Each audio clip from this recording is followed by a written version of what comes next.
Hello friends, welcome to Jerin classes. आज हम लोग, जैसे कि मैंने आप लोगों को बताया था, कुछ पीपीटीज के बारे में, तो वही चीज़ें देख लेंगे। तो ये बहुत इंपॉर्टेंट है, इंपॉर्टेंट टर्म्स हैं कुछ सीपीसी के बारे में जो कि आप लोगों को जानना बेहद ज़रूरी है। तो चलिए देख लेते हैं क्या क्या वो टर्म्स हैं।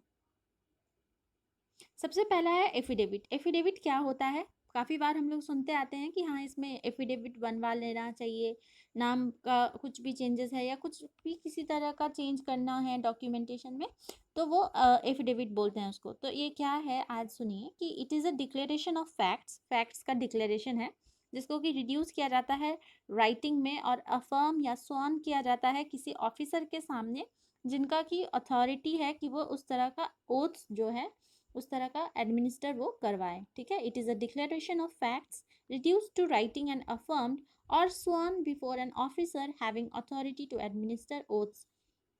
जो लोग एफिडेविट बनवाते हैं, लॉयर्स अगर हैं, वो लोग तो समझ ही रहे हैं किस तरह से एफिडेविट बनवाना होता है। कोर्ट में जा करके वो पेपर लेकर स्टैम्प पेपर बनवाना होता है, उस पर जाके मजिस्ट्रेट के सामने बोलना होता है, फैक्ट्स शो करना होता है, उसके बाद मजिस्ट्रेट जो है उसको अप्रूव कर देता है, तो एफिडेविट बन जाता है। ठीक है, ये हो गया एफिडेविट। काफ़ी बार हम लोग सीपीसी पढ़ने के समय आगे चल करके जब पढ़ेंगे तो ये सब टर्म्स यूज़ होगा, इसीलिए ये लेसन प्रिपेयर किया गया। अब देख लेते हैं, नेक्स्ट है अपील। अपील क्या होता है? तो अपील होता है एक judicial examination of the decision by a higher court of the decision of an inferior court. Appeal जो है जुडिशियल एग्जामिनेशन होता है, किसके द्वारा? हायर कोर्ट करती है। कोई इंफीरियर कोर्ट जो कि कोई डिसीजन दे चुका है उसके बारे में अपील होता है हायर कोर्ट के पास, और वो फिर उसका एग्जामिनेशन करती है, तो उसको बोलते हैं अपील। जो कि कोई ऑर्डर पास हो चुका है, इंफीरियर कोर्ट द्वारा डिसीजन मिल चुका है, लेकिन जो पार्टी है उसको सेटिस्फैक्शन नहीं हुआ है, वो फिर से जाना चाहता है, अपील करना चाहता है, उसका वो चाहता है वो डिसीजन चेंज हो, तो ही वो अपील में जाएगा, तो वो हायर कोर्ट के पास जाता है, उसको अपील कहते हैं। तो it is a complaint made to a higher court. Higher court के पास कंप्लेन होता है that the decree passed by a lower court is wrong. जो अपील करता है वो ऑब्वियसली वो उसमें उसका सहमति नहीं होता है, उसको पसंद नहीं आता है, वो सेटिस्फाई नहीं होता है, इस वजह से वो चाहता है कि उसका जो डिसीजन आया है लोअर कोर्ट का वो गलत है, उसमें चेंज होना चाहिए, तो ही वो हायर कोर्ट के पास कंप्लेन करता है। The right of appeal is a creature of a statute and unless it is granted clearly and expressly, it cannot be claimed by a person. ठीक है, ये एक अपील जो है क्रिएचर ऑफ स्टैट्यूट है, लॉ का ही एक रूल है, क्रिएचर है कि अपील हो सकता है, और जब तक कि इसको ग्रांट नहीं कर दिया जाता है क्लियरली एक्सप्रेसली कि हाँ आप अपील कर सकते हैं, परमिशन नहीं मिल जाती है, तब तक जो है अपील क्लेम नहीं किया जा सकता है किसी के भी द्वारा। क्लियर? अब देखते हैं, थर्ड है कॉज ऑफ एक्शन। तो what is cause of action? तो ये है a bundle of essential facts which is necessary for the plaintiff to prove before he can succeed. कुछ एसेंशियल फैक्ट्स है बहुत सारा जिसको कि ज़रूरी होता है, which is necessary for the plaintiff. Plaintiff यानी जो कंप्लेन करता है, ठीक है, to prove before he can succeed, उसको प्रूव करना होता है कि हाँ मुझे ये, जैसे प्लेंट बनाते हैं ना हम लोग, कंप्लेन, तो उसमें लिखते हैं कि हाँ ऐसा हुआ है, ऐसा हुआ है, उसके लिए उसके अगेंस्ट में मुझे ये सारे कॉज ऑफ एक्शन चाहिए, और वो सारे कॉज ऑफ एक्शन को जो है प्लेंटिफ को प्रूव करना होता है before he can succeed.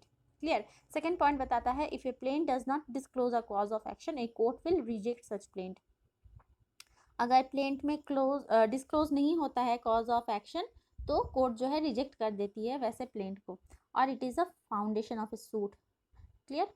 Foundation है सूट का, एकदम बेस, मतलब पहला फाउंडेशन, नींव बोल सकते हैं सूट के लिए। उसके बाद आते हैं फोर, कैविएट। इसी का मैंने स्क्रीनशॉट आप लोगों के साथ कम्युनिटी में शेयर किया था। तो कैविएट क्या होता है? कैविएट होता है एक official request that a court should not take a particular action without issuing notice to the party lodging the caveat and without affording an opportunity of hearing him. तो ये एक तरह का रिक्वेस्ट होता है, ऑफिशियल रिक्वेस्ट, जो कि court के पास किया जाता है कि जो कैविएट फाइल करता है वो ये कहना चाहता है कैविएट के द्वारा कि कोई भी केस अगर फाइल हो रहा है, कोई पार्टी अगर उसके खिलाफ कर रहा है, तो उसको नोटिस दिए बिना, without issuing notice to the party lodging the caveat, कोई भी पर्टिकुलर एक्शन नहीं लिया जाना चाहिए, with and without affording an opportunity of hearing him, उसको एक अपॉर्चुनिटी भी मिलना चाहिए कि वो उसका हियरिंग हो सके। क्लियर? सिविल क्या होता है, क्योंकि सीपीसी है, सिविल प्रोसीडियर कोड है, तो सिविल टर्म का मीनिंग जानना बहुत ज़रूरी है। तो वर्ड जो सिविल है वो पर्टेन करता है rights and remedies of a citizen as distinguished from criminal, political. इन सब चीज़ों से जो डिस्टिंग्विश्ड है, क्रिमिनल नेचर नहीं होना चाहिए, पॉलिटिकल नहीं होना चाहिए। तो बाकी जितनी चीज़ें बच गई वो सारे राइट्स और रेमिडीज ऑफ ए सिटीजन को सिविल कहा जाता है। The expression civil proceedings covers all proceedings, वो कवर करता है सारे प्रोसीडिंग्स का in which party asserts civil rights conferred by a law, by a civil law. ठीक है, उसके बाद हम लोग देखते हैं कि कोर्ट क्या होता है। तो court is a place where justice is administered. Court एक ऐसा प्लेस है जहाँ पे जस्टिस एडमिनिस्टर किया जाता है। कोर्ट सिर्फ उस लाल बिल्डिंग को नहीं कहेंगे। To be a court, court होने के लिए the person constituting it must have been interested with judicial functions. उसमें ढेर सारा जुडिशियल फंक्शंस इंटरेस्ट होना चाहिए। जिस पर्सन के द्वारा, सपोज जज है, जज के पास वो जुडिशियल फंक्शन करने के लिए अथॉरिटी मिली हुई है तो ही वो हो सकता है। तो अगर खाली कोर्ट है, सपोज वो बिल्डिंग है, वहाँ पे कुछ है ही नहीं, कुछ उस तरह के पावरफुल ऑथराइज्ड पर्सन बैठ ही नहीं रहे हैं जिनके पास जुडिशियल अथॉरिटी है जुडिशियल फंक्शंस को परफॉर्म करने के लिए, तो वो क्या कोर्ट कहलाएगा? नहीं कहलाएगा। तो इसीलिए the person constituting it must have been interested with judicial functions. Clear? The term court in CPC refers to civil court. CPC में जब भी कोर्ट का जिक्र आएगा तो वो सभी सिविल कोर्ट्स को ही दर्शाएगा। अब आते हैं नेक्स्ट नंबर, यानी 7th नंबर। ये है डिफेंडेंट के बारे में। Defendant means a person who defends और a person sued in a court of law by a plaintiff. Defendant यानी कौन? जिसके खिलाफ कंप्लेन दर्ज हुई है। सपोज ए ने बी के खिलाफ कंप्लेन दर्ज किया है, कंप्लेन लाया है, तो डिफेंडेंट कौन हो गया? बी होगा, क्योंकि वो अपने प्रोटेक्शन में, अपने डिफेंस में अपनी दलीलें पेश करेगा, तो इसीलिए उसको डिफेंडेंट कहा जाएगा। जो केस करता है उसको प्लेंटिफ कहा जाता है। ये बेसिक सा चीज़ है जो लोग एलएलबी के नए स्टूडेंट्स हैं उनके लिए बहुत ज़रूरी है। बाकी आई होप बाकी लोगों को पता होता है कि डिफेंडेंट और प्लेंटिफ क्या है। और defendant is a person against हुम ए relief is claimed by A plaintiff. Plaintiff को क्लेम, प्लेंटिफ जो है क्लेम करता है कि डिफेंडेंट के अगेंस्ट में हमको रिलीफ क्लेम मिले। क्लियर? अब आते हैं एग्जीक्यूशन। कोई भी ऑर्डर पास हो जाता है, उसके बाद उस ऑर्डर पास हो जाना ही सब कुछ नहीं है, मेन काम ही है एग्जीक्यूशन। जो ऑर्डर आया उसको एग्जीक्यूट करवाना, उसको लागू करना। तो द प्रोसेस ऑफ इन्फोर्सिंग और giving effect to the judgment, decree और order of a court is known as execution. जो भी जजमेंट आया, डिक्री या ऑर्डर पास किया गया कोर्ट द्वारा, उसको इन्फोर्स करवाना, उसको इफेक्ट देना ही एग्जीक्यूशन कहेंगे। 9th नंबर पॉइंट है इशू। इशू क्या होता है? अब कोई इशू होता है तो ही प्रॉब्लम अराइज होता है, तो ही उसमें लिटिगेशन क्रिएट होता है, डिबेट होता है, तो यही होता है issue. Issue means A point in question and important subject of debate और लिटिगेशन। ठीक है, एक पॉइंट है जिसके ऊपर मेन क्वेश्चन है, एक इम्पॉर्टेंट सब्जेक्ट है डिबेट का, लिटिगेशन का, तो उसको इशू कहते हैं। इशू जो है 3 तरह का हो सकता है, issues of fact, issues of law and mixed issues of fact and law. Issues जो है 3 तरह का होता है। एक तो फैक्ट का इशू होगा कि सपोज फैक्ट में ही कोई प्रॉब्लम है। एक लॉ का इशू होगा कि लॉ समझ में नहीं आया, लॉ को नहीं जानते हुए कुछ हो गया, या फिर जो लॉ का नॉलेज नहीं रख रहा है या उसको पता नहीं है कि वो क्या हो गया, अब ये पहले कुछ और लॉ था अभी कुछ और लॉ है, तो लॉ से रिलेटेड प्रॉब्लम है, तो इशू ऑफ लॉ। और कभी होता है कि फैक्ट में भी प्रॉब्लम है, इशू में भी प्रॉब्लम है, लॉ में भी प्रॉब्लम है, तो मिक्स्ड इशू कहेंगे उसको। ठीक है, जहाँ पे फैक्ट में भी इशू होगा और लॉ में भी। तो 3 तरह का इशू हो गया। इशू अराइज होता है when a material proposition of fact और law is affirmed by one party and denied by the other. जब एक पार्टी द्वारा अफर्म होता है, दूसरा पार्टी उसको डिनाई करता है। अफर्म यानी एक पार्टी बोलता है हाँ यही सच्चाई है, दूसरा पार्टी बोलता है ये सच्चाई नहीं है, तो ये हो गया इशू।